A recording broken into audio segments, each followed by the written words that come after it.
Hello and welcome to the Armchair Show. I'm your host Tanisha and I'm so thrilled to have you guys here today. I've got some fantastic guests here today and I'm going to kick off with a quick introduction. So if you guys would just like to start with who you are and where you're from, that would be fantastic. Thanks, Tanisha. So I'm Kate Thompson. I'm head of that's a great start. Head of corporate communications for Volkswagen Group UK. Perfect. Hi, my name's John O'Byrne. I'm the sales director for Endeavour Automotive.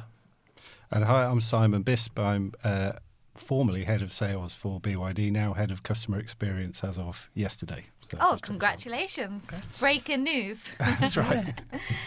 So I guess to just kick off this episode today, we're going to obviously have a little bit of a conversation about EVs.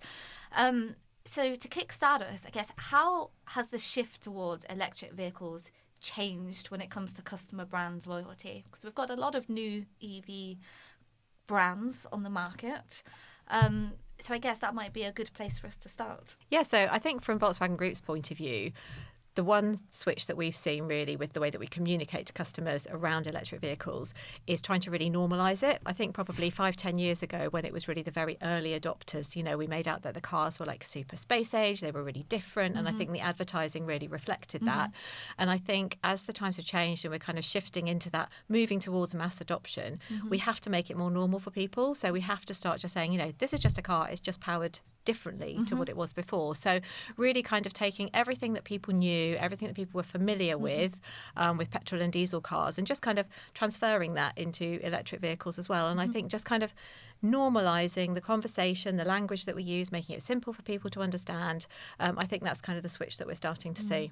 That's a really good point, because in the early advertising it was very new, space age, exciting, and now it's very much same car, different transmission. That's it. In fact, you've almost quoted Volkswagen's latest advertising, which is same spirit, different energy. So everything that you love about Volkswagen, everything that you're familiar with, with all their years and years of heritage, you've got all of that. You just happen to plug it in at night. So, very much trying to say to people, we can make this easy for you. We can make this simple for you.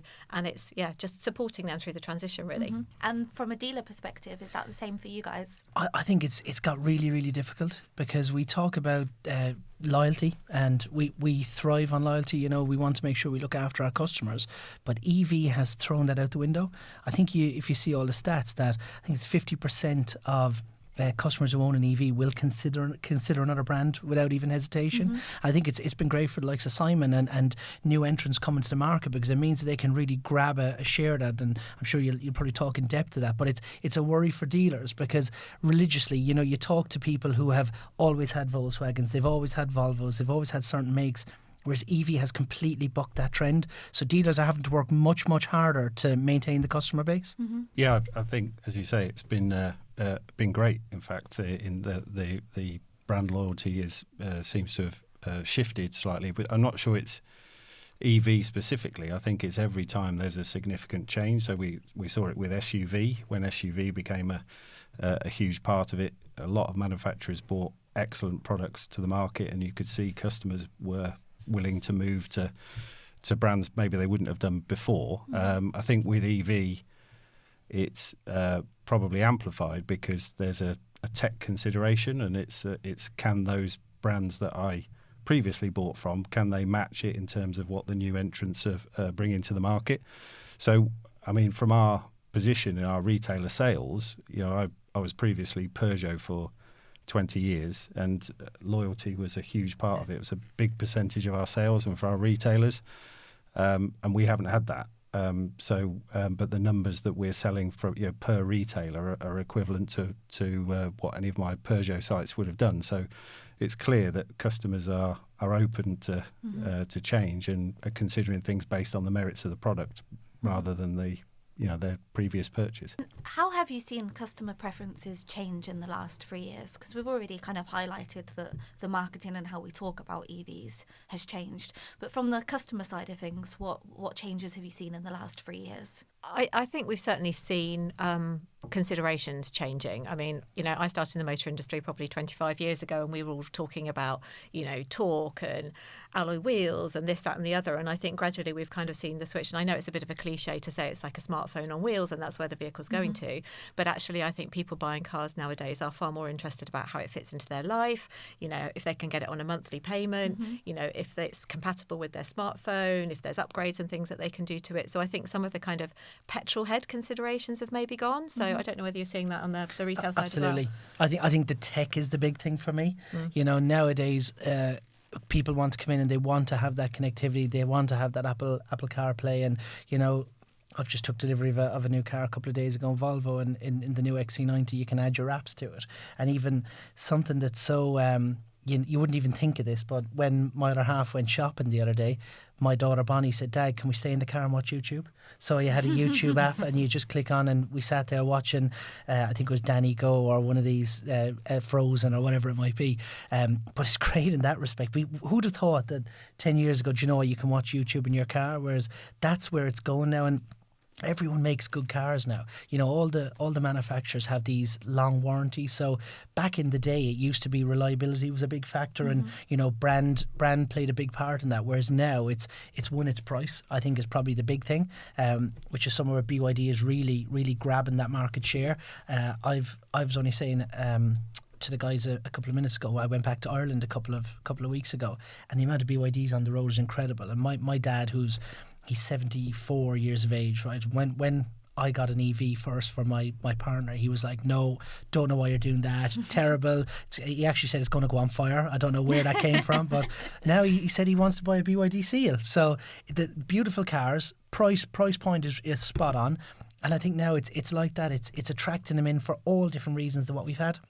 So that's a worry, because Kate, in your role, we focused on Volkswagen heritage for many years, and Volkswagen really stole that march. People had that Volkswagen for life, and the family passed it down through the years, whereas now I don't know how much that accounts for. So it makes the marketing job that bit harder, because the people are more easily swayed, and especially with the Chinese entrants coming in, working on price primarily, and also, like I said, the spec and the technology, it makes it a real good proposition. Yeah, I think in terms of customer preference, that was probably the key thing in terms of for whatever reason, the negative with regards to EV seems to get much more cut through than the positive. And I think collectively, automotive manufacturers need to do a better job at promoting EV and the benefits of EV rather than the benefits of their individual products, because you still have that default attitude of people that says, "I'm not buying an EV." And you ask, if you have the chance to have the conversation rather than just an advert or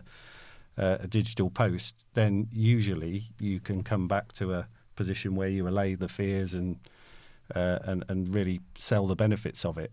And was our initial, one of our issues was because we were selling pure EV. We didn't have returning customers in ICE vehicles that you could have that conversation with. So that was quite a slow start. But since we've launched our plug-in hybrid, we're starting to see that as people considering the car on its price and its the quality of the car, but then coming in and saying, "Well, if you're worried about the EV only range, how many miles do you do, and can you charge at home?" And if the answers are low mileage and yes, I can, then they move across into an EV quite easily. So, yeah, I think we've still got a lot of work to do for retail customers, in terms of just explaining properly the benefits and dispelling some of the myths that exist, like it's going to set on fire or whatever else. I think a challenge we have is we're now on the 2nd of April, and as in from yesterday, we saw an enhanced BIK rate on electric vehicles. We saw road tax introduced for the first time on it as well. So all those real benefits that we had to grab people over TV is now gone. So that provides us with a bit of a challenge. We now have to, work that bit harder, because it's a bit like when you sell a PCP and you offer free servicing or a finance deposit contribution. That hook, makes it a bit easier to sell. Whereas with the EVs, you look at people who had them and they could have enhanced tax efficiencies and free road tax, etc., whatever it might be, that's now gone. So now the car has to sell itself on its own merit. We don't have those extra hooks. So that's a bit of a challenge. It's also a challenge for the government because if we want to see it go to the levels of what the ZEV mandate is indicating at 28% for this year and 22% last year, they have to get behind it. And I think we spoke about this on a previous pod, is that, putting up barriers like that and taking away benefits of EV is not good, and it's not going to help change the mindset of those staunch people. And I was probably one of those up until last November. I got my first EV only because it was stock availability, and I just took one for the short term, and I loved it. I literally loved it, and I was one of those people that thought, do you know what, that trip I do once every 4 years, can't get an EV because I won't be able to get to wherever it might be. But again, in my day-to-day running of the normal job and my normal lifestyle, it was perfect. It was fine. So I think to see it and to get it, you have to drive it and do it, and that's a challenge because everyone has a nice car, everyone has a petrol engine, so that's an easy one to convert people to. But not everybody has EVs, so to have to live with it and to see it on a daily is the proof in the pudding, and it's hard to do that, So that's our challenge, I think, is getting people to believe that they can survive with it. Yeah, I think as well from our point of view, and you've talked there about the ZEV mandate, and obviously there's the consultation going on at the moment. I don't want to get too much into the details of it, but if you look at countries where it's worked really well and the switch to electrification, and I know Norway is often quoted as it, the incentives that they had at the beginning really, really clearly signposted to everybody, this is the direction in which we're going. Yeah. This is where we want you to go. So you can get free bridge crossings, you can get free parking, you can get free charging, this, that and the other. And actually, as you say, I don't think that the uptake of EVs, has corresponded with the erosion of some of the incentives that were there. And as you say, all the stuff that happened yesterday. But, let's see what comes out of the consultation. And I think as well to your point about just kind of having to work a little bit harder, I think there's probably an argument that actually we maybe start the conversations about electric vehicles with customers around the barriers and, actually this will be different and this might be a little bit harder, but we can help you solve. If we went, actually, do you know what? It's a cracking car. It's new. It's really safe. It's connected. It's exciting. And then somebody goes, oh, hang on, but don't I have to plug it in? Okay, well, let's have a conversation about charging. Because actually, do you know what? We've got a free charge point that comes with it if you're buying it on a PCP. And we can do you a home energy supplier that will give you up to 30,000 free miles. And you add on these bits. And I think we automatically start with what's different, don't we? And go, okay, electric vehicles are great, but you'll have to do this. What if we said electric vehicles are great?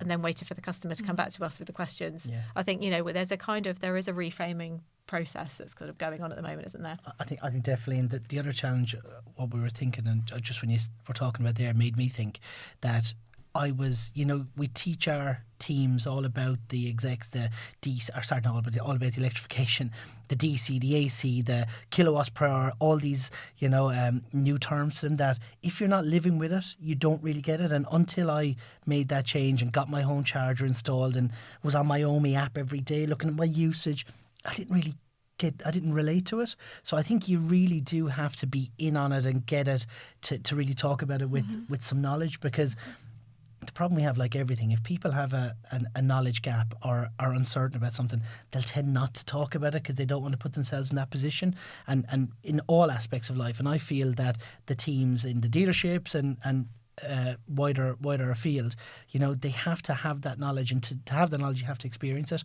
So I think there's still that gap of getting all the teams into it and believing to be able to talk with confidence, to relay that confidence to customers. I'd challenge you on that though, Jono, and I'd be really interested to hear what you have to say, having been a primarily sort of petrol and diesel Volkswagen group.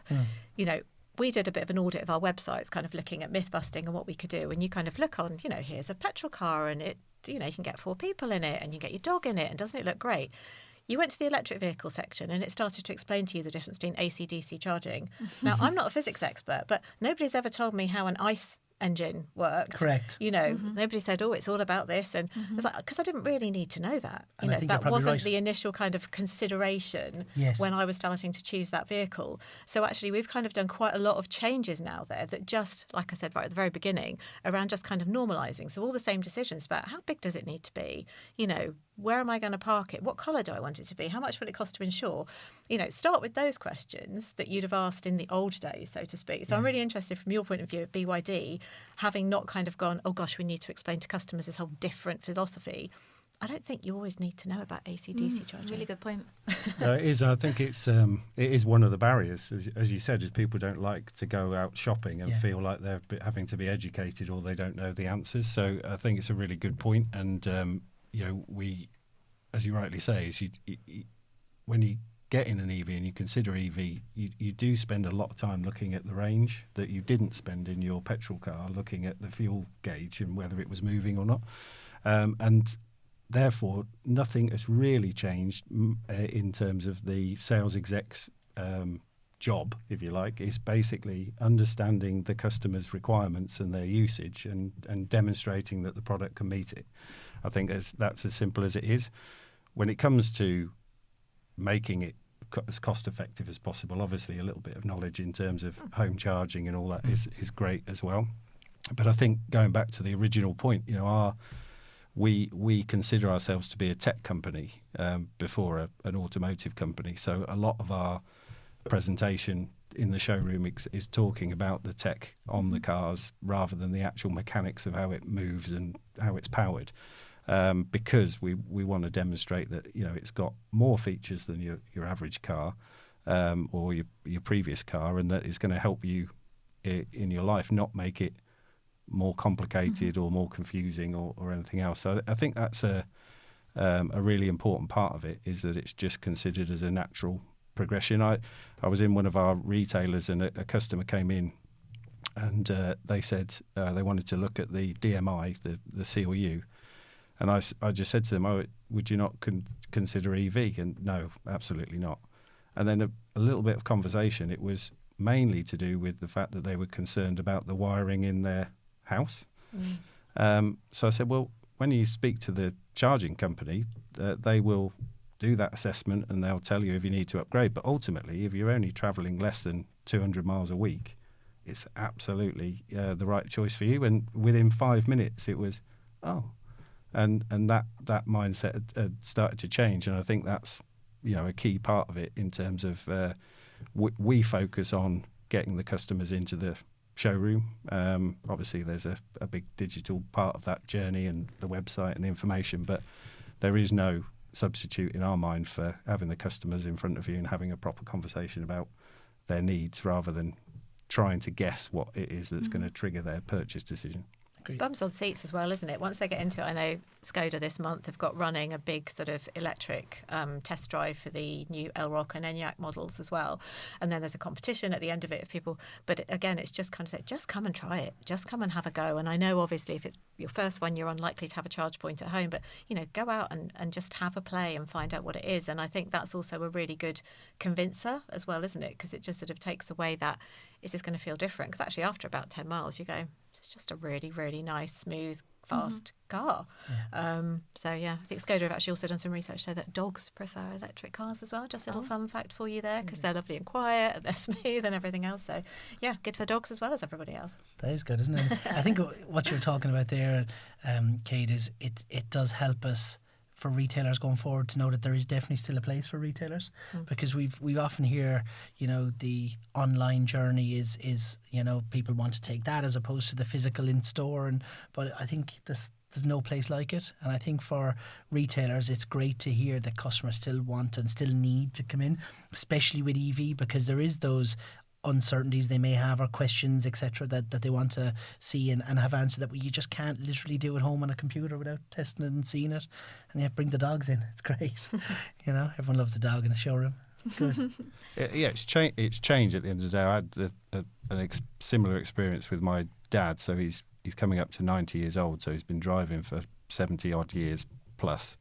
And he'd said, I never drive automatic. It's manual. And I always thought, it's an interesting life choice. But anyway, he was part of our work scheme, and he could only get an auto as the next guy. I had no option.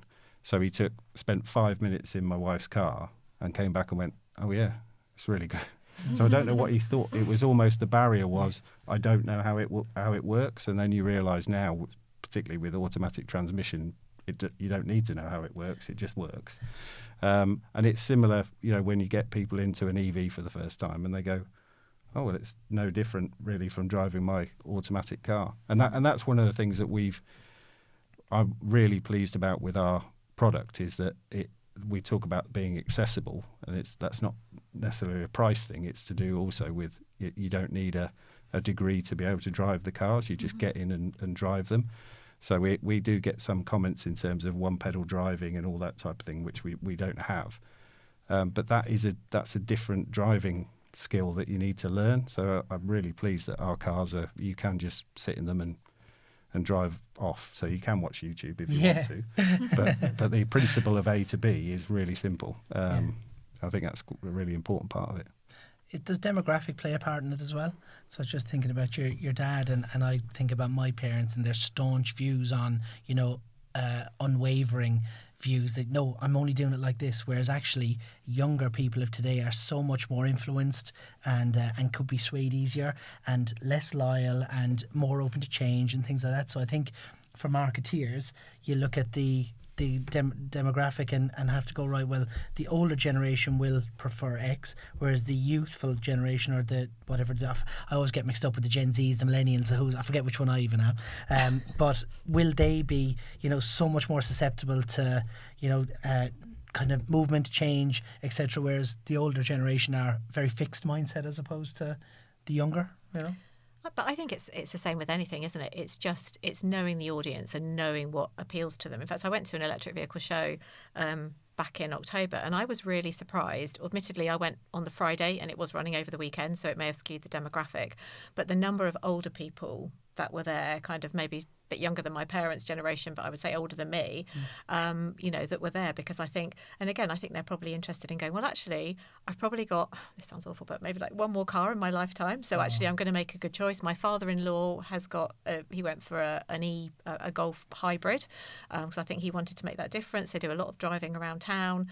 And he was really keen to do that, because actually most of the stuff I do around town then can be electric. So they're making it very much with their head, but they wanted to make a green choice. They wanted a cheap choice as well, so that would actually save them money in terms of, running costs. So I think it's just understanding what's important to those people, and which was the same as, any other kind of car conversation. And as you say, there's a lot of information we can give people on websites. But, to your point, Jono, in a dealer, you guys, your best sales execs will quickly pick up if somebody's got kids, what kind of journeys they do. If they've got a dog, you'll be tailoring the package and to their requirements. So I think it's probably just the same. It's just listening to the customers and understanding what they want, not assuming that one size fits all, whether it's electric or petrol, diesel. I guess, how do we get customers to start thinking about car first rather than, is it EV, is it petrol, is it diesel? Because I think that's a really good point that you've all raised on this episode so far, is it's about the vehicles themselves, right? They're great cars. There's some fantastic EVs on the market now. But so much of our marketing, so much of our advertising does lead with EV rather than the actual car itself. So how do we improve that for the consumer? It depends on what we're promoting. It depends on what marketing campaigns you've got running at the time. Obviously, if you're selling a new electric vehicle, then your advert is going to be about that car, and we'll probably mention the fact that it's electric. Again, going back to the Volkswagen passenger cars example, I think it was, you've probably seen your Volkswagen campaign. It was all real owners. It was 100% authentic, so it was genuine people. But they had everybody from people who'd got, very old classic vehicles and barn finds and so forth, right down to ID3s, ID4s, ID5s. And within their campaign, they had a whole mixture of these people. So actually it was about, these are the kinds of people that drive these kinds of cars. And then as they kind of take people through the funnel and through the different stages of consideration and buying, then kind of actually nudge them, okay, so this is what you're after and this. But I think, exactly to your point, Tanisha, that kind of overarching was, this is all the stuff that Volkswagen can offer you. And then to start filtering it down. But it, again, I don't want to use the word normalised again, but it was just like, all these people are driving all these different kinds of cars. So actually start with what you need, and then we'll find a vehicle that suits that. And actually, do you know what? There's a fair chance it might be electric. I think it's yours, Simon, you might be best placed to answer from a marketing OEM, because we're obviously the byproduct of what gets done from the OEM level and things like that. I probably agree exactly like you said. It is it's a complete mindset, the world we're in now. And one thing I was thinking about as well was the whole influencing piece I kind of touched on a minute ago. And people now, the amount of times that instead of actually somebody sends me a dealer page or a products page, they send me a TikTok of somebody looking at it, talking about it, reviewing it. So I think that's the piece as well that's now more prevalent. That and I don't know how you might be best place to talk about how Volkswagen is integrating that in terms of, you know, your TikTok piece and things like that. But for me, it's made it a bit more harder for the brands to get through, because people are firstly going to people like influencers for an opinion before they then get what the brand is trying to tell them. And it's hard. And one, I'll use an example of, there's a guy, Alex Dodman, he does reviews of like places. So for example, you know, if you've got kids, he'll do like a real review, and it's a real honest review, Centre Parks and that. And you know, I'll look at that and I'll go, oh, do I want to go, do I not? And before I've even gone anywhere near the brand itself, I've almost decided in my mind whether it's a yay or nay for me. So I think before the marketing can get through to the customers, I think there's so much more noise around as well, and that becomes a bit more difficult. Yeah, I think you're absolutely right. And it's a question now of who people trust and who they want to listen to. You know, we can give them the facts. Your teams can give them the facts, but you've got to kind of get them on that journey in the first place. And actually, yeah, they will turn to influencers that they know and they respect. You know, we do work with them as well. And obviously, we're much more, you know, the number of channels that we work through now, including TikTok, is far more prevalent than it was before, but also friends and family as well. And actually, I think there's still a part that people kind of don't want to walk into a car dealer and go, I'm thinking about electric car, but I know absolutely nothing about it, because it makes them feel stupid, doesn't it? Let's be honest. And they want to feel like they're educated. Whereas actually, if they can go to their neighbour and say, oh, I've seen that car on your drive, can you tell me about it? And you go, oh, well, it's electric. And oh, that's how you plug it in and all that. You know, immediately they feel that trust, they feel that proximity. I mean, I'm on my 4th electric car now, although I've kind of interspersed with ICE vehicles in between. But every time I go to a public charge point, which admittedly isn't very often, I learn something from somebody, and I generally pass on a little nugget of information to somebody else. And I think it's really interesting how you just kind of, those one-to-one conversations actually are how people are educating themselves and gaining that trust and gaining that knowledge. And yeah, you're absolutely right, working with the right people and getting the right stories told in the right way. But at the end of the day, like your Volkswagen, it has to be authentic. You know, if we went and paid a load of TikTokers to drive our cars and say how great they were, you know, and through the public relations side of the business that I work in, you know, actually just having somebody go and drive the car, tell them what's good, tell them what's bad. And, you know, people will find that so much more believable, and it gives them that platform then to go to the next stage of consideration. And it has to fit with your values as well. Because I think Volkswagen as a brand, that wouldn't fit in terms of the whole loads of influencers driving and things like that.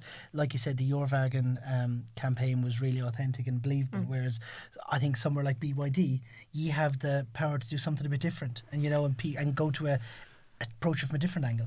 Yeah, I think I think it's one and the same point actually. Is if you're talking about real people and real usage and how it benefits them. The influencers of today just happen to have a wider platform to talk about it, but they are essentially normal people. They do different jobs, or they you know, might be doing that full time. So we've certainly leaned into that. We've been lucky enough that because we're new and different, there's a lot of influencers want to engage with us because it's going to, you know, have their content's going to be watched and everything else. So it hasn't had to be a case of we'll pay you to say something nice about the cars. But that's when you really realise that if any of those people haven't driven EV before, they get the same realisation. Is that, wow, you know, the car's really fast and it does everything I want it to do, and it's loads more convenient and everything else. So I think that's part of the marketing world now, is the influencer is really important.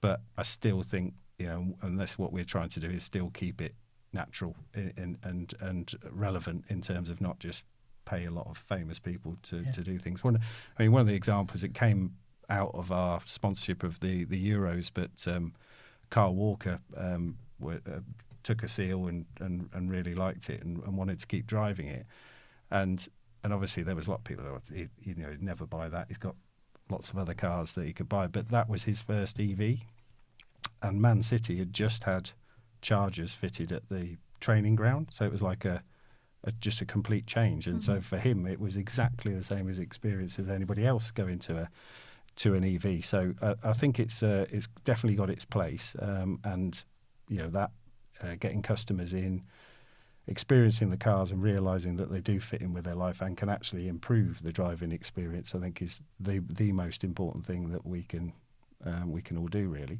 I was just it's like I genuinely think it's an advancement on the car. It's not just a necessity for the environment or anything else. It is a better experience. And it's like, if you say no, if you ask somebody now if they've got a camera or I bought a camera, nobody says I just bought a digital camera, because it's assumed. And we, at the moment we're still saying, oh, I'm going to buy an EV, or just saying I'm going to buy a new car. That's where we need to get to, certainly in for the average consumer, I think.